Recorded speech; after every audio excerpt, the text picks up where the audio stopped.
The Carmen Fantasy by Pablo de Sarasate was written at a time when performers would customize their repertoire by picking pieces that were very popular and that were guaranteed to sell out a concert hall and making their own arrangements of them to perform.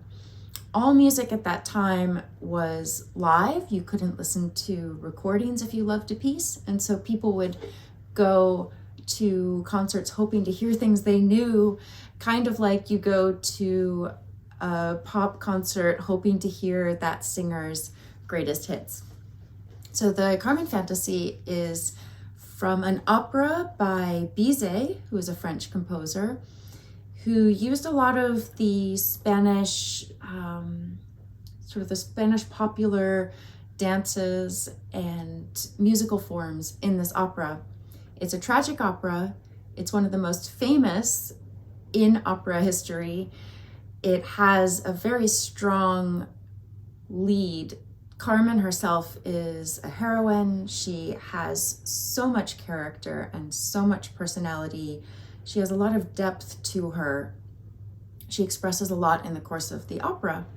So when Sarasate takes those arias and puts them into violin form, you really can hear how he's capturing the mood and the spirit of what she's portraying, but he's doing it in such a way on the violin, because he was one of the greatest virtuosos of his time. So he's doing it in a way on the violin that conveys his own Spanish relationship to these musical forms and sounds great on the instrument. See if you recognize any of these melodies.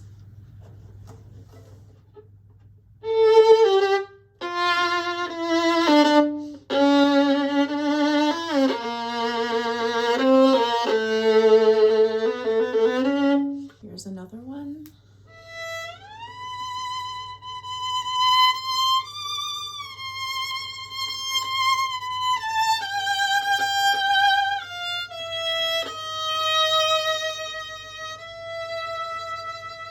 This is not in the vocal range of the singer, but it's in the violin range that allows me as a performer to get into the character of this particular phrase and convey it without words the way the singer is conveying it with words.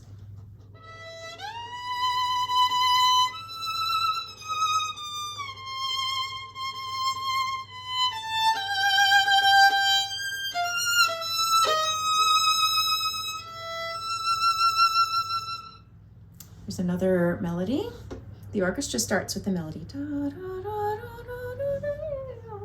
And then I enter with a little bit of extra snazz, pizzazz, flair.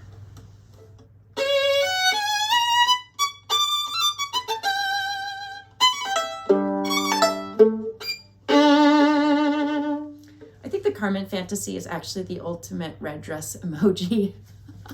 That's how I feel when I'm playing it. It just feels like,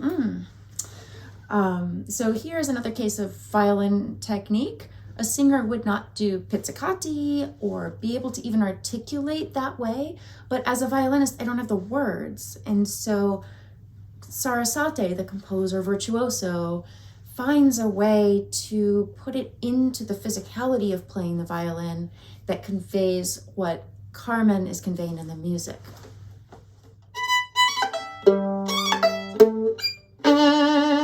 Just this sort of motion that takes kind of a framed the violin, kind of like if you're doing ballroom dancing or if you're doing a stylized dance that requires certain positions of the arms and the upper body. And let's see, there's one section that quotes the opera that's not quoting an aria per se, it's quoting a flute interlude. Flute is in much the same range as the violin, so it quotes well, and we can play a couple notes at once. And so what Sarasate does is puts it into a sort of a slinky, lugubrious, expressive phrase on the violin that resonates really well, but pushes our limits just enough that the edge of the music is audible.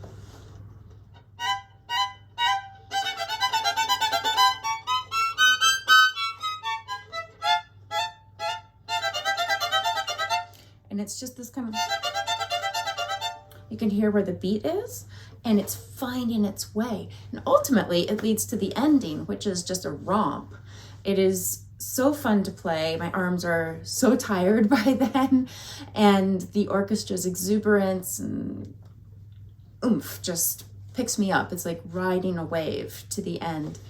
So this is how I finish. And it's also still, by the way, based on a melody. So you'll hear that. So it's actually still the opera, even though it's completely the Carmen fantasy by Sarasate.